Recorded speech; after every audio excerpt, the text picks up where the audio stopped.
Hi everybody, this is going to be a tutorial video on how to take your beat that you've made in GarageBand, loop it out to be longer than the duration of the loop that you've created, and then add additional elements. Back in the day, this used to be called overdubbing, when we would listen to one track and we would add stuff or record stuff onto another track. And that was invented by a man named Les Paul, whom I met and actually had the opportunity to shake his hand and have a little conversation with while he was alive in his 90s. He's since passed away, but I thought that is some amazing piece of information, that the stuff that's now in everybody's pocket was invented by a guy that I met personally. All right. So we're opening GarageBand here, and it's going to pull up a beat that I had already made, okay? So we're assuming that you've already made some kind of simple beat, a 1-bar beat. And now what I'm going to do is I'm going to make sure that we're at the beginning of our sequence. And I'm going to hit the record button and let the sequencer record the beat for 4 bars. So here we go. 1, 2, 3, 4, 2, 2, 3, 4, 3, 2, 3, 4, 4, 2, 3, 4. And now I'm going to stop it. Okay? It looks like it went a little longer than my 4. So now I have a new icon up in the upper left-hand corner here. And it's going to look like a bunch of stripes or tracks. So I'm going to hit that. And it'll show me that I now have my beat recorded out on a track. I'm going to get rid of this little excess on the right-hand side here at the end by clicking and selecting the region and sliding the slider over to make it so it ends at the beginning of beat 5. So that's 4 complete bars. So now I want to make sure that that's looping. So I'm going to go up to my settings. I'm going to go to the plus button over here. This is going to establish how long my section is. I only want my section to be 4 bars, so I'm going to bring it down to 4 bars. You can do it at 8 bars if you want, but I like to work with a smaller chunk at a time. Okay, so now we see only the 4 bars that we're working with, and when we play it, it's going to loop around once it gets to the beginning.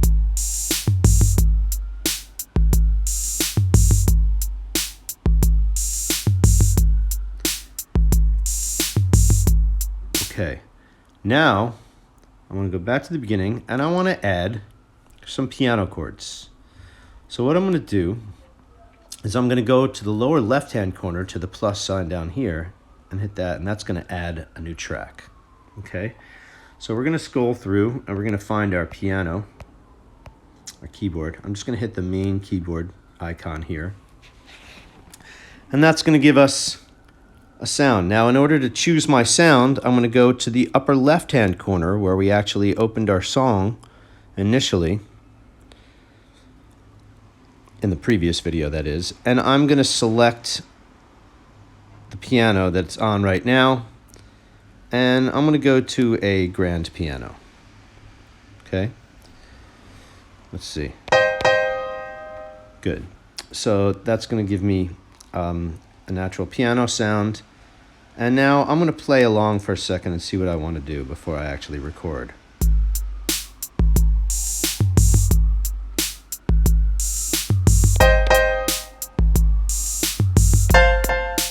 If I don't like that.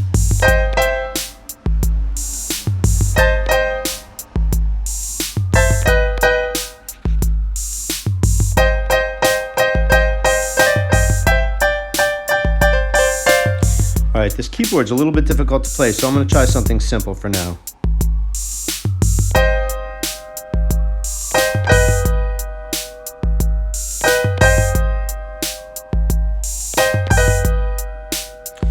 All right, I like that. Now I'm going to go back to the beginning by hitting my return to the beginning button. I'm going to hit record. It's going to give me a 4-beat count off, and then I'm going to go ahead and I'm going to play along.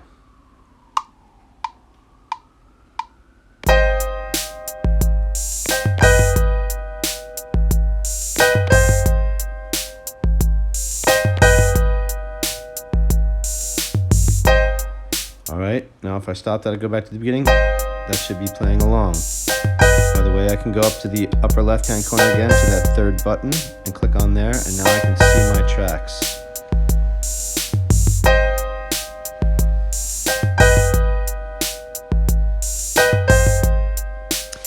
All right, so the timing's a little funny on it, even though it's generally what I wanted to play. So I'm going to do something called quantizing. That enables us to correct the timing of something if it's pretty close and it's the idea that we want, but it's not quite exactly sitting. So I'm going to select that region, and then I'm going to tap that same region again, and it's going to give me a menu. I'm going to go to the Settings menu, and I'm going to hit Quantization. Now, as you get more and more comfortable with this, you'll start to have a sense of like what are quarter notes and eighth notes and 16th notes. But I think my smallest increment that I'm using is an eighth note. So I'm going to go to eighth note, and that should lock everything up perfectly in time. So let's click here to turn that off, go back to the beginning and hear it.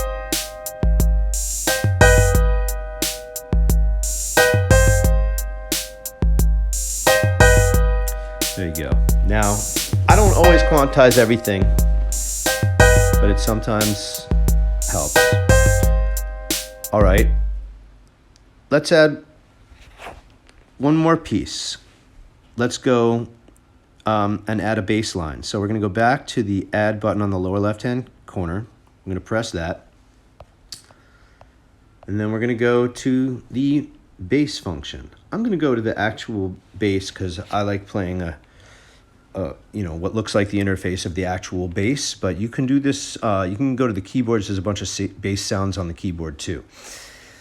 Okay, so I've already worked out what I'm going to play, so I'm just going to go ahead and record it. So here we go.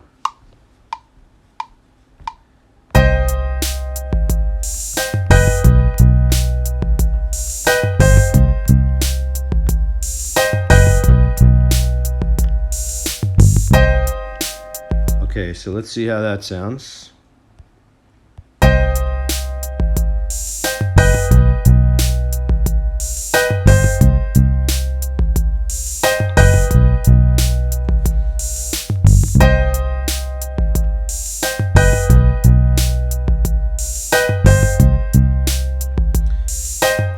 All right, let's go ahead and quantize that too.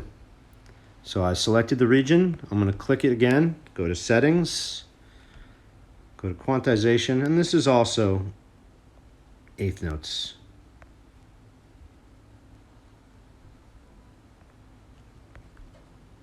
And then I'll click off of that. Now, I don't know why this says muted here, but if you're not sure if a track is on or off, you can go to the mixer function. And for some reason, this track shows that it's muted. I'm going to unmute that. Oh, no. Oh, I see. Muted is actually the name of the bass sound. I'm sorry. I got confused there. Okay. We're going to come out of our mixer function. And now that I've quantized my bass, let's listen.